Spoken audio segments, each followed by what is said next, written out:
Kom ons probeer weer. Goeienaand. Dis hy nou. Ek hoop julle het 'n lekker dag gehad. Het was lekker daar by Davies Pool gewees vandag by die kinders. En ja, so na die storm is dit so lafenis om net. Mens kan amper nie glo dat die wind so gewaai het as mens vandag 'n bietjie tyd buite spandeer het nie. Gemeente, ek nooi uit om saam met my tot verhaal te kom. Vanoggend se nadenke oor Joël, waar ons weggespring het met Joël 2 nog vars in ons geheue. Mag ons weer dit in onsself vind om briek aan te draai. Om stil te word, om asem te haal, om weer daardie storielyn op te tel.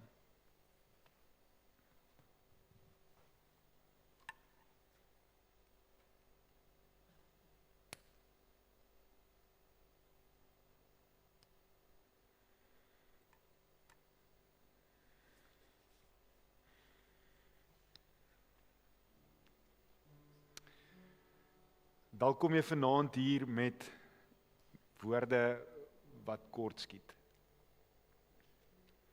Jy wil dankie sê, jy wil aanbid, jy wil eer bring aan God. Maar alles voel klein, alles voel gewoon, amper so onvoldoende. Ons sing liedere, ons bid gebede, ons probeer woorde vind vir die grootheid van God. Maar uiteindelik ontdek ons, geen lied is genoeg nie. Geen sin kan sy troue liefde vasvang nie. Geen menslike taal kan die diepte van sy genade uitmeet nie. En tog, God vra nie vir perfekte woorde nie. Hy vra nie indrukwekkende aanbidding nie. Hy vra nie gepoleerde geloof nie. Geliefdes, hy ontvang harte, eerlike harte, oop harte. Harte wat sê saam met die liedjie Gratitude, Heer, al wat ek het is my halleluja. Miskien is dit vanaand al wat u kan bring. Nie antwoorde nie, nie sekerheid nie, net aanbidding, net oorgawe, net 'n hart wat weer kies om in hom te glo. En daarom nooi die Here ons nou uit. Wanneer ons sing, moenie stil bly nie. Moenie skaam wees nie. Moenie dink dat jou aanbidding te klein is nie. Want daar is iets wat die Gees van God in mens wakker maak, wanneer ons hom begin prys. Daar is 'n nuwe asem, nuwe hoop, as dit ware 'n nuwe vuur. So kom ons kom vanaand saam as mense wat lief is vir mekaar. En kom ons bring onsself. Kom ons bring onsself met oop hande, met oop harte, al is dit net met ons halleluja.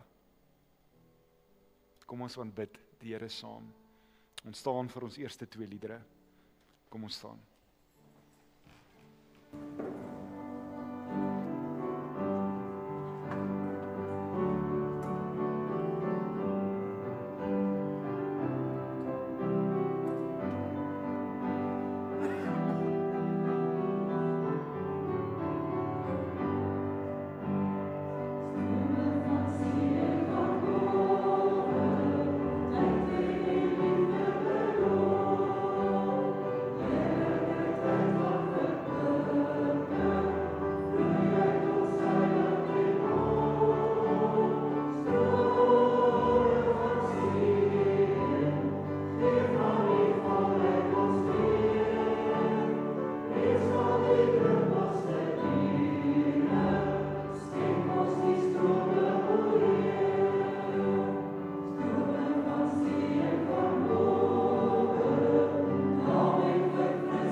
Ek lees vandag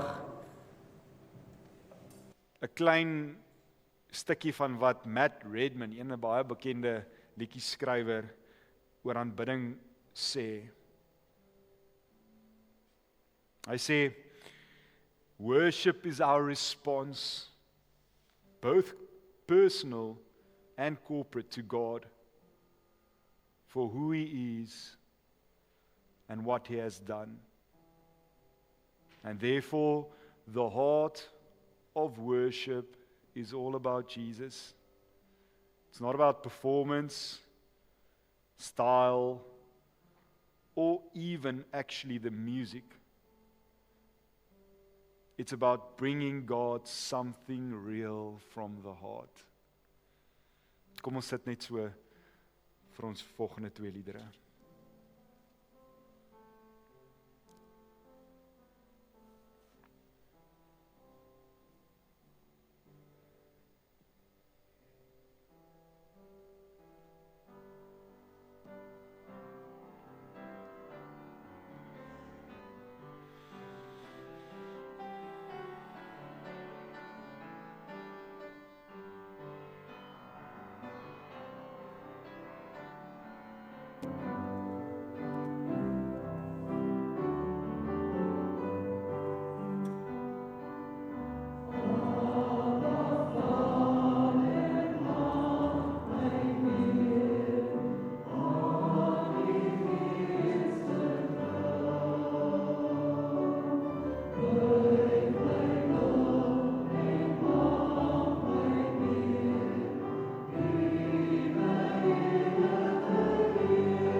ons bid saam. Here, dit is te groot vir ons om te weet dat die wonderbare raadsman hier by ons is. Almagtige God, ewige Vader, vredevors.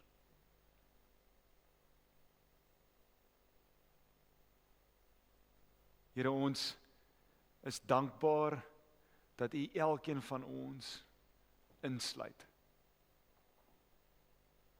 Dat U aan elkeen van ons dink. Dat U ons, Here, soos ons in Engels dit lees, that you made us fearfully and wonderfully. Ons vra, Here, dat U vanaand sal kom en vir ons regtig sal help wat dit beteken om ingesluit te wees. Dat ons nie net passasiers is nie, maar dat ons, as dit ware, werknemers is vir die koninkryk. Kom, breek asseblief die woord oop in ons harte in Jesus naam. Amen. Gemeente, ek wil graag vanaand weer begin by die boer, wie ons vanoggend ontmoet het.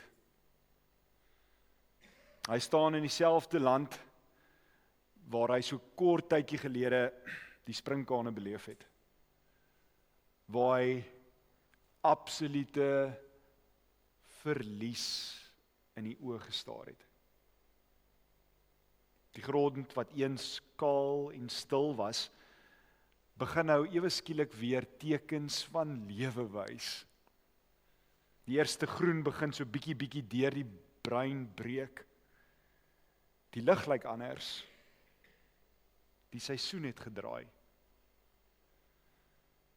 Maar as jy vir hom vra, wat het die verskil gemaak, gaan hy nie vir jou sê, ek het harder gewerk nie, ek het vroeër opgestaan, of ek het my werknemers miskien 'n bietjie meer begin betaal nie. Nee, hy sal sê, die reën het gekom. Hy weet, diep hier binne in hom, dat dit nie iets is wat hy beheer nie. Hy kon dalk die grond voorberei, hy kon saad plant, maar vriende, hy kon nie die hemel oopmaak nie. En dit verander iets aan hom. Hy kyk nou anders na sy werk. Hy werk nog, ja, verseker, maar hy werk op so 'n manier waar hy besef dat alles nie meer van hom afhang nie. Hy werk met 'n nuwe bewussyn. Hierdie oes is nie net myne nie. Hierdie is iets wat ek ontvang. En dit is presies waar ons teks ons neem. Met vanoggend se teksgedeelte nog vars in ons geheue, lees ek graag net 2 verse vanaand vir ons voor. Joël 2, 28 en 29.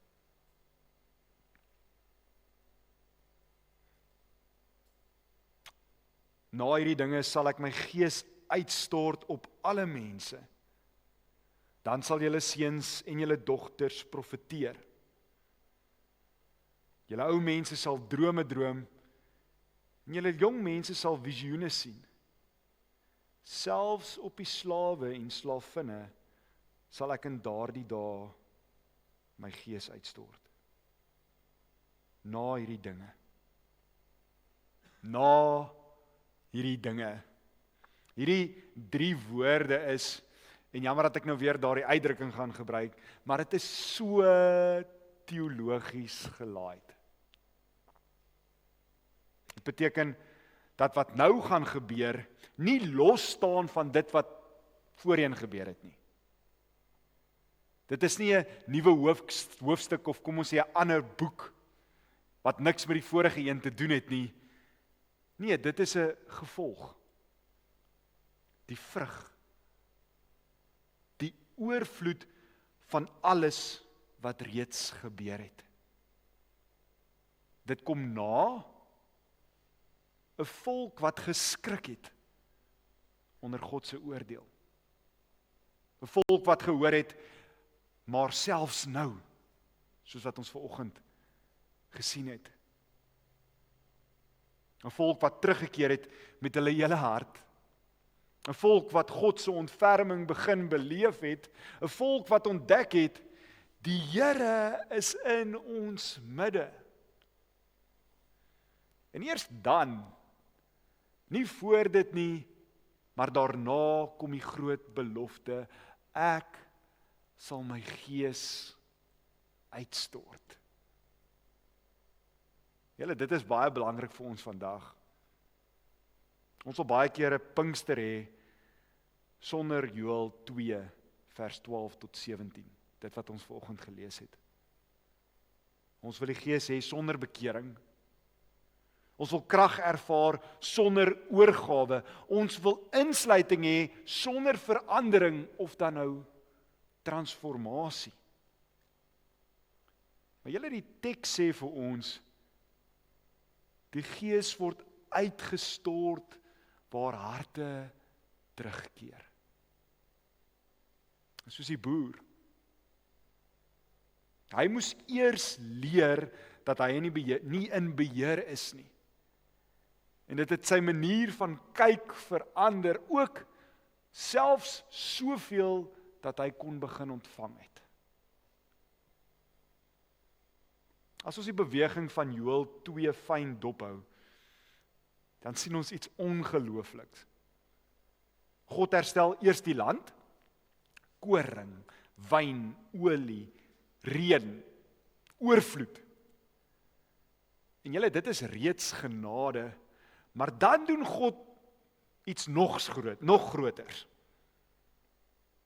Hy gee nie net wat hulle, sal ons nou maar sê, materialisties nodig het nie. Hy gee homself. Ek sal my gees uitstort. Die Hebreëse woord hier vir uitstort, dit skilder amper half so mooi wat hierdie werkwoord beteken. Dit is nie 'n woord van beheer nie. Dit is nie 'n woord waar alles baie fyn bereken word nie, gebudget word, hierdie uitstort nie. Dit is nie 'n woord wat ons laat dink dat God dit bietjies doen nie. Julle, dit is oorvloed. Dit is amper oorweldigend. Dit is God wat gee sonder om enigiets terug te hou. En miskien beteken dit iets vir ons. Want ons leef in 'n wêreld wat alles bereken. Ek is so dankbaar vir my vrou. Sy is ongelooflik goed met 'n Excel spreadsheet en budgeting. Maar dis hoe ons ingestel is. Hoeveel tyd? Hoeveel energie? Wat se tye moet die baba slaap? Wanneer moet ons by ons skoonouers uitkom en by ons ouers uitkom, sodat dit net, jy weet, gelyk is en niemand kwaad is nie? Hoeveel energie? Selfs in die kerk vra ons die vraag, hoeveel moet ek gee? Hoeveel is genoeg? God kom en hy stort uit. Pinkster is nie 'n klein netjiese toevoeging tot jou lewe nie. Dit is God wat homself oor jou lewe uitgiet. In gemeente, dit is nie net gemik op 'n handjievol mense nie. Sien nie die dominees, die kerkraad, die eredienswerkers en die sanggroep nie. Nee, ek sal my gees uitstort op alle mense, sê die Here. In Joël se konteks beteken dit 'n hele herstelde volk van God. Maar die manier waarop hy dit uitspel, wys vir ons hoe radikaal dit is. Hy begin nie by 'n abstrakte idee nie. Hy noem mense. Letterlik mense. Julle seuns en julle dogters. Julle in 'n patriargale wêreld was dit eintlik taamlik ontstellend om miskien vir die eerste keer so iets te hoor. God se Gees, hoor ons Joël sê, word nie net op mans uitgestort nie. Hy word gegee ook aan dogters. En as ons eerlik moet wees, moet ons erken dat dele van die groter kerk nog steeds vandag miskien 'n bietjie sukkel met hierdie werklikheid. Ons sê ons glo dat almal gelyk is, maar in ons strukture, ons verwagtinge en ons aannames, al is dit so half onderlangs, lyk dit soms anders. En op hierdie punt wil ek tog ons gemeente se leierskap, waarvan ek die fantastiese voorreg het om deel te vorm, vier, aangesien hulle regtig daarop ingestel is om inklusief te wees wanneer dit kom by hierdie dinge. Waarom? Want God sê as dit ware, my Gees hou nie by julle grense nie. Julle ou mense, julle jong mense. Ons leef ongelukkig in 'n tyd wat ouderdom en jeug baie keer teenoor mekaar afspeel. Die jonges sê, die ouers verstaan nie. Die ouers sê, die jonges moet nog groei in wysheid. Maar God sê, ek gebruik albei. Die oues dra nie net herinneringe nie. Hulle dra toekoms. Die jonges dra nie net energie nie, hulle ontvang visie. Selfs op slawe en slavinne. Skokkend, dit behoort nie te wees nie. Mense sonder status, mense sonder 'n stem, mense wat in daardie wêreld niks gehad het om te sê nie, of althans niks mag gesê het nie. En miskien is dit ook ietsie wat ons met hierdie Pinkstertyd moet hoor. In 'n wêreld van status, sosiale media, van volgelinge en invloed, waar mense gemeet word aan jou sigbaarheid en jou sukses, kom God en hy sê deur Joël vir ons, my Gees word nie bepaal deur jou profiel nie. Dit word nie bepaal deur wat ander van jou dink en sê nie. Julle om wel so ingesluit te word, beteken nie net dat jy nader kan sit om die vuur nie. Jy kan nie net kom sit aan tafel nie. Dit beteken, jy en ek word ingesluit in God se aksie. Julle sal profeteer, julle sal drome droom, julle sal visioene sien. Hierdie is nie passiewe taal nie. Hierdie is nie passasierstaal nie. Dit is roepingstaal. Baie mense ervaar die kerk as 'n plek waar jy net kan kom sit en luister. Waar iemand hier voor staan en praat en waar die res ontvang.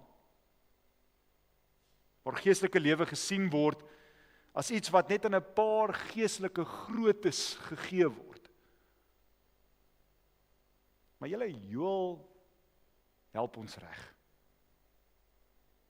Die Gees skep nie toeskouers nie. Hy skep deelnemers. Nie almal word predikers of raak miskien betrokke by voltydse sending nie. Maar almal word mense wat God se werklikheid begin raak sien. God se wil begin onderskei en God se stem begin gehoorsaam. Ek wil graag vir jou uitnooi om vir my regtig oor daardie woorde te dink. Ons moet dit reg verstaan. Profeteer beteken nie net noodwendig dat ons die toekoms gaan kan voorspel nie. Dit beteken om God se woord te dra. Om God se perspektief in situasies in te bring. Aan die hand van dit wat ons lees in sy woord. Drome en visioene is nie net fairy tales nie. Dis nie fantasie nie. Julle, dit is openbaring. Dit is God wat jou leer om deur 'n ander lens na jou uitdagings te kyk. En julle, dit is ongelooflik relevant. Ons leef in 'n tyd vol inligting, maar daar's min wysheid. Ons weet baie, maar ons sien min. Ons sien nuus, maar nie God se hand nie. Ons sien probleme, maar nie moontlikhede nie. Ons sien chaos, maar dit is vir ons moeilik om God in die chaos raak te sien. En die Gees kom en hy verander hoe jy en ek kyk. Soos die boer. Hy kyk nie net meer na die grond nie. Hy sien nou God se voorsienigheid. En geliefdes, mag ons toelaat dat dit vir 'n oomblik ons harte raak. Net hierdie beeld van die boer en dit wat Joël hier sê. Baie van ons lees asof hierdie teks net bedoel is vir die voor Jesus mense. Of selfs vir net die paar radikale gelowiges onder ons. Ons sê dikwels, maar ek is nog nie daar nie. Ek is nog nie daardie tipe Christen nie. Maar in dit maak Joël ons bewus van ietsie. Hy laat ons besef dat sulke opmerkings verskonings is. Ek hoef nog nie regtig deel te neem nie, want ek is nog nie op daai level nie. Joël maak ons bewus, as die Gees uitgestort is, dan is ek en jy ingesluit. Die vraag is nie, is jy bekwaam nie? Die vraag is jy beskikbaar? Dink vir 'n oomblik hoe 'n gemeente lyk wat hierdie teks ernstig opneem. Dit is gemeente waar mense nie net kom nie, maar regtig deelneem. Waar ou mense nie afgeskryf word nie, maar draers van hoop is. Waar jonges nie net besig gehou moet word nie, maar waar hulle regtig gevorm word. Waar mense sonder status nie ongesien bly nie, maar erken word as draers van God se Gees. Dit is 'n gemeente waar Pinkster nie net 'n gebeurtenis is eens 'n jaar, een keer 'n jaar nie. Maar 'n gemeente waar Pinkster eintlik 'n kultuur raak. In Handelinge 2, as ek daardie sprong mag maak, staan Petrus op en hy sê, dit is wat deur Joël, die profeet Joël gesê is. Met ander woorde, wat ons nou net gelees het, dit het vraggies waar begin gebeur. En dit het gebeur omdat Jesus gekom het, gesterf het, opgestaan het en sy Gees uitgestort het. Hy het nie net mense gered nie, hy het hulle ingesluit. Ek gaan vir ons so 2 oomblikke van refleksie gee. En ek wil hê jy moet by jouself die vraag afvra.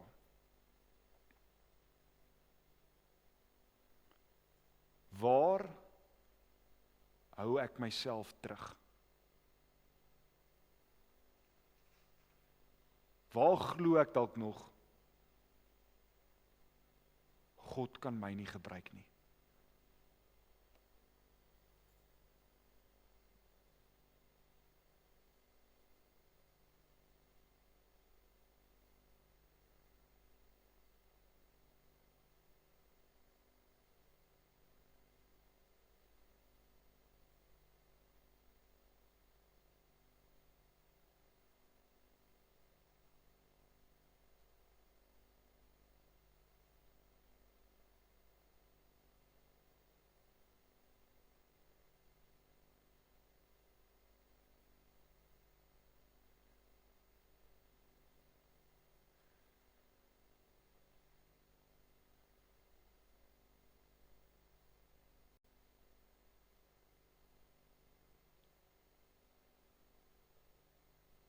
Ek stort my gees uit, ook op jou.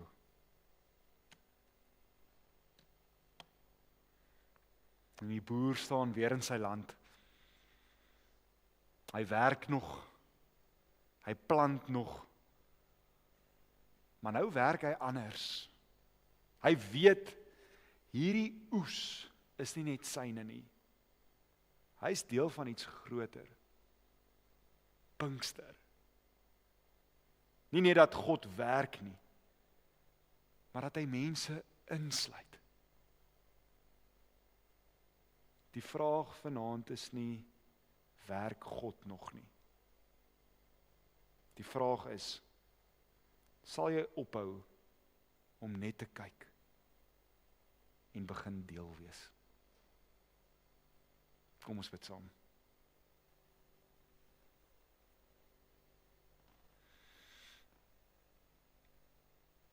Here, soos dat ons na Joël luister, raak ek skuldig dat ek baie keer passasiersmentaliteit het. En ons kom vra vandag, Here, dat U ons sal help, dat U ons sal waagmoed gee om oor grense te beweeg. Dalk grense wat ons deur die verloop van ons lewe vir onsself gestel het, gemaksones, wat al so deel vorm van ons. Maar waar Joël ons vanaand laat besef, maar ons moet deurbreek, ons moet uitkom, want U het ons gemaak om draers te wees. Draers van die hoop, draers van die omgee, draers van U goeie nuus. Ons vra, Here, seën ons soos dat ons daai eerste treukie buite ons grense gee. Amen. Gemeente, ons slotlied vir vanaand is, God roep ons om met woord en daad. En daarna gaan ek vir ons die seën vir julle ons gaan mekaar seën en dan gaan ons uitbeweeg. Baie dankie vir die mense wat die sop gereël het en gemaak het. Ek wil myself regstel. Ek gaan die seën in Numeri vir ons voorlees, maar ons gaan nie soos op Sondagoggende mekaar se hande vat nie. Ons gaan sommer daar dit gaan ervaar soos ons saam sop eet. Kom ons staan en kom ons sing, God roep ons om met woord en daad. Oh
Gemeente, die Here sal jou seën en jou behoed.